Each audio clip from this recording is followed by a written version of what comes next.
late 19th and early 20th century, the wild child of blues and ragtime, descended both from the songs and rhythms of homesick African slaves and the dance music of homesick French, Spanish, and English immigrants.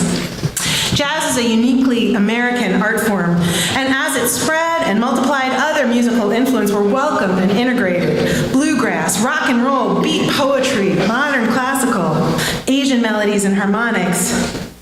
Because jazz culture revolves around, sit on down and show us your chops. There are as many flavors of jazz as there are jazz musicians. So what makes jazz jazz? According to the Smithsonian, jazz is a kind of music in which improvisation is typically an important part.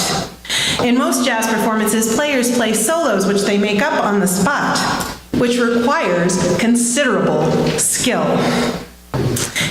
Improvisation doesn't just happen. Good jazz musicians have a huge body of knowledge underpinning what they do.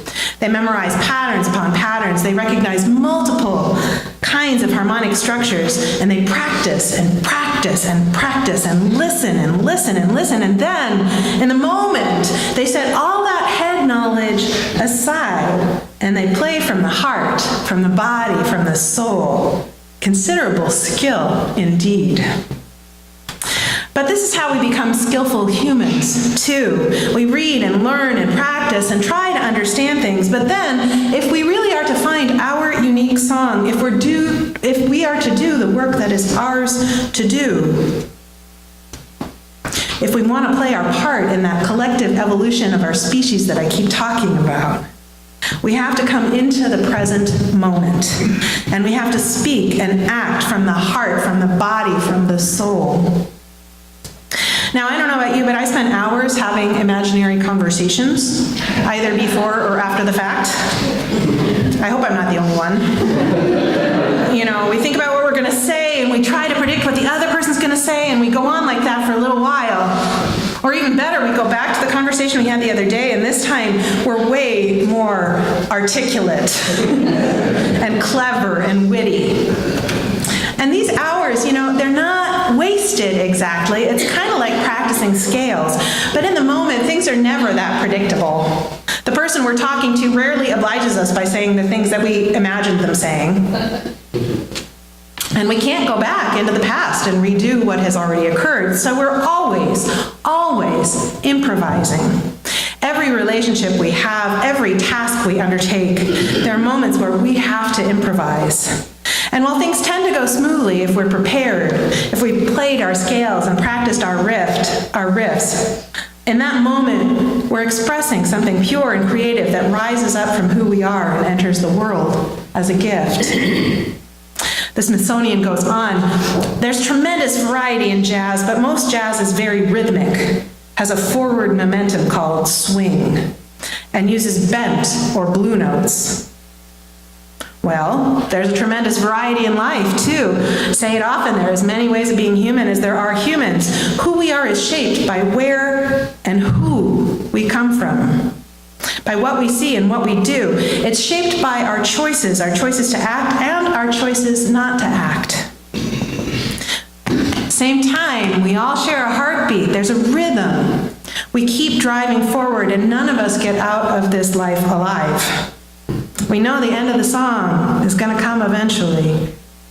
And so we can choose. Do we try to force ourselves to march in a regimented way, or do we let ourselves swing? Do we follow that heartbeat, da-dum, da-dum, da-dum, so that our life can flow and dance? As for those blue notes, the bent notes, well, there's not one of us who gets through this life without having to deal with unexpected setbacks, losses, surprises.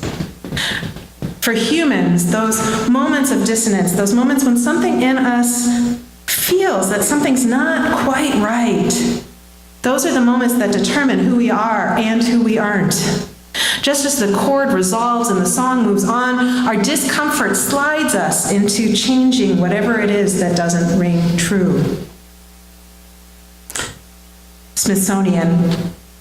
You can often hear call and response patterns in jazz in which one instrument, voice, or part of the band answers another. We humans, we are relational creatures. We figure out who we are in relationship. We learn in relationship. We grow in relationship. We bloom in relationship. We need one another so very profoundly. Yesterday, I led a training for pastoral visitors, and I had the thought that pastoral care is a lot like call and response.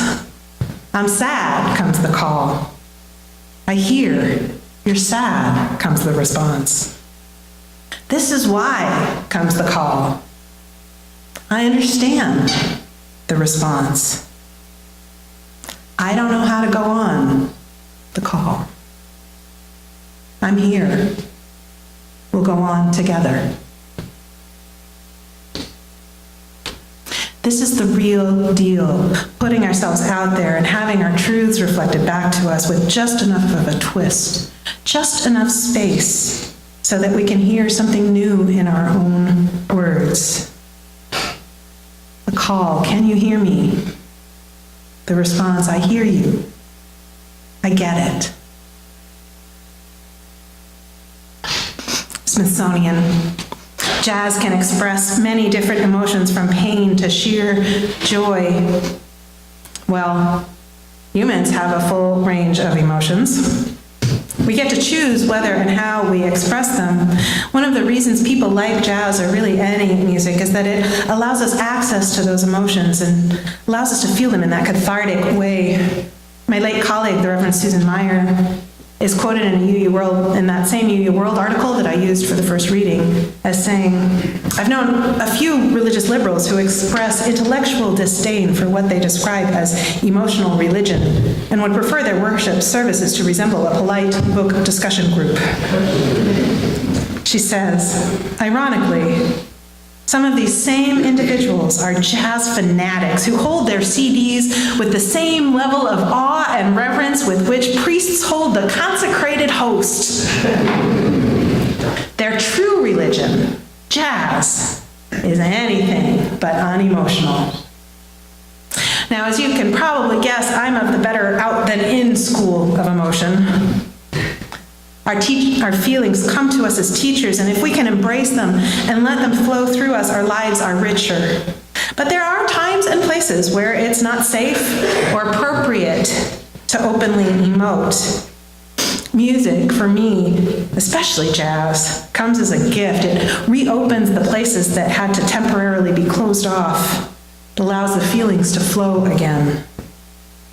We could do worse than to model our way of living on jazz music. We could learn to improvise and engage in call and response. We can keep the beat going. We can savor the juiciness of those blue notes. And we can let the beauty of our emotions show. Michael?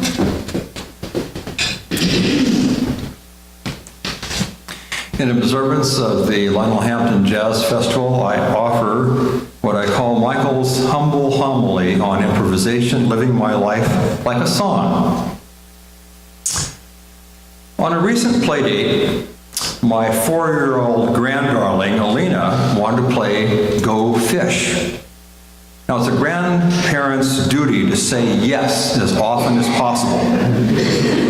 So I shuffled the deck, and I struggled to remember how the game was played, but as it turned out, it didn't matter very much. Do you have any queens? I asked. Alina wasn't exactly sure what an A, K, Q, or J meant, or what the discard pile was for. She squealed in delight when I handed over a card that she had correctly guessed, but she didn't grasp the concept that the point of the game was to accumulate cards of a particular denomination. And when it was her turn to draw a card, she clumsily flipped over 3 extra cards and just left them there. Now, I felt minor annoyance that she wasn't following the rules. But after a while, I surrendered to the realization that we don't need those stinking rules. I relaxed and I just went with it and regressed into the unscripted, carefree innocence of a 4-year-old. To borrow a phrase from Jimmy Buffett, I've been living my life like a song for 69 ad-libbed years. I remember precisely my first improvised vocal solo, which I'm happy to sing for you now.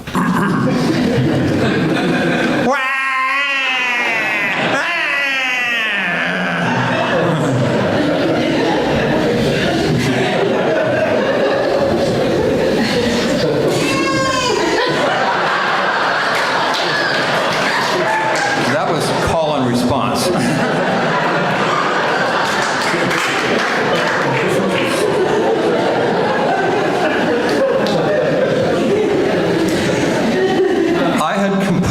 My ideal life symphony, and God laughed at it, from the song Love Will Turn You Around. Right when a man's doing all that he planned, right when a man's or woman's doing all that she planned, and he thinks that he's got just what he needs, life will deliver a shock that will shiver and driving him down to his knees. Sometimes life's song turns discordant or changes to a minor key, an accident, a death, a divorce, a fire, or an injury on a racquetball court.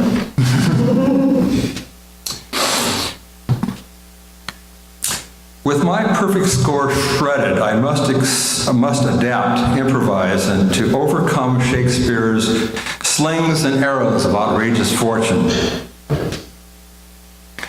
Someday, my life song will come to an end.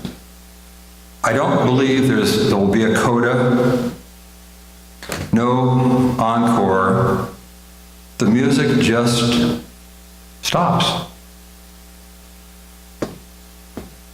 But I could be wrong. Perhaps my song continues, but my part just runs out of notes and changes from my melody to just eternal rests. If you'd like to know how it turns out for me, it'll take me all of my improvisation power, the improvisation of all improvisations to do so, but just keep following my posts on Facebook.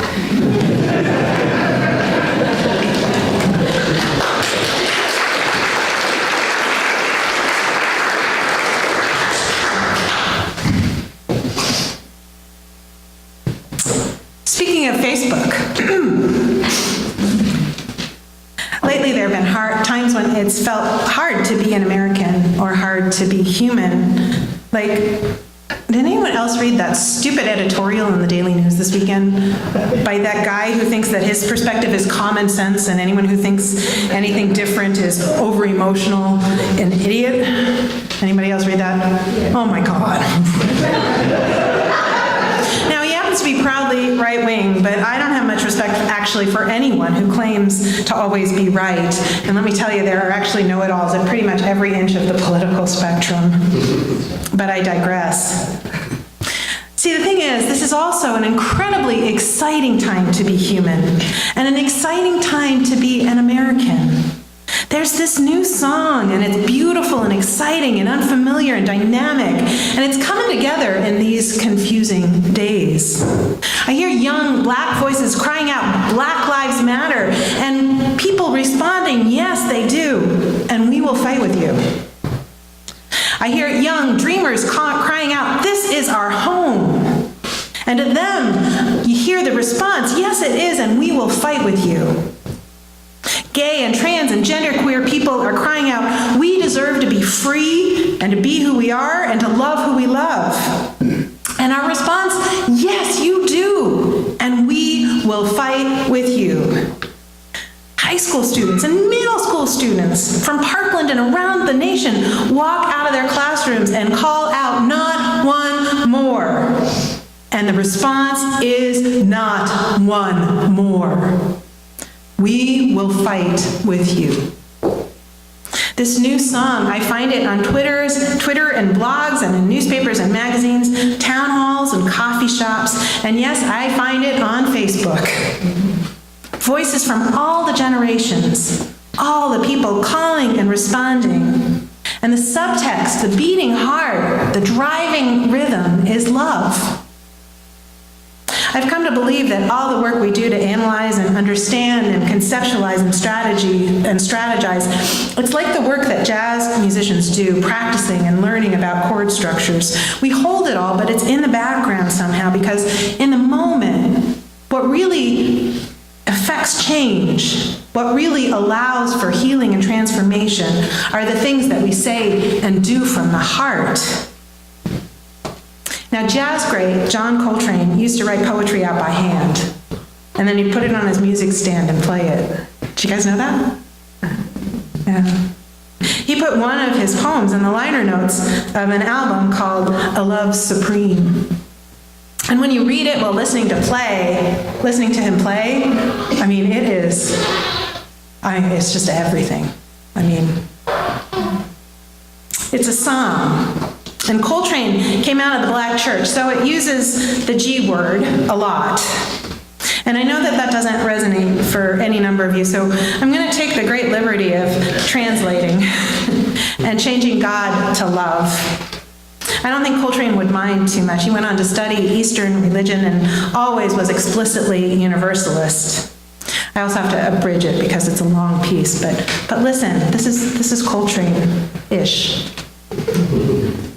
Words, sounds, speech, humans, memory, thoughts, fears, and emotions, time, all related, all made from one, all made in one. Thought waves, heat waves, all vibrations, all paths lead to love. Thank you. Love's way, it is so lovely, it is gracious, it is merciful. Thank you. One thought can produce millions of vibrations, and they all go back to love. Everything does. Thank you. Thank you. Have no fear.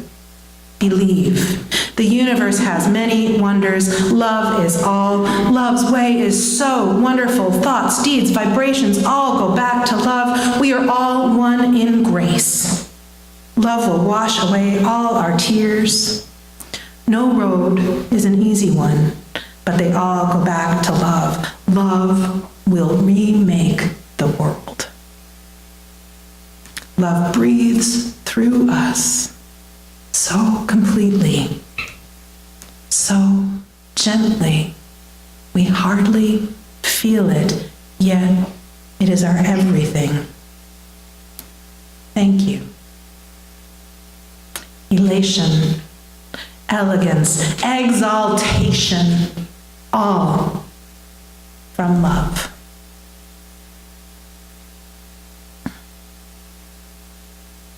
The new song that I'm hearing out there, the new song that I'm hearing in here, it's love's song, and it's actually not that new. It's been ringing through history for generations upon generations.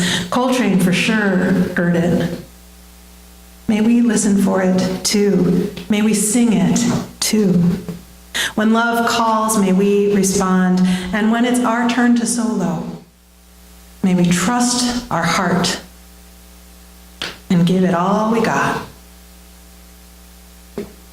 So be it. Amen. And so may it be.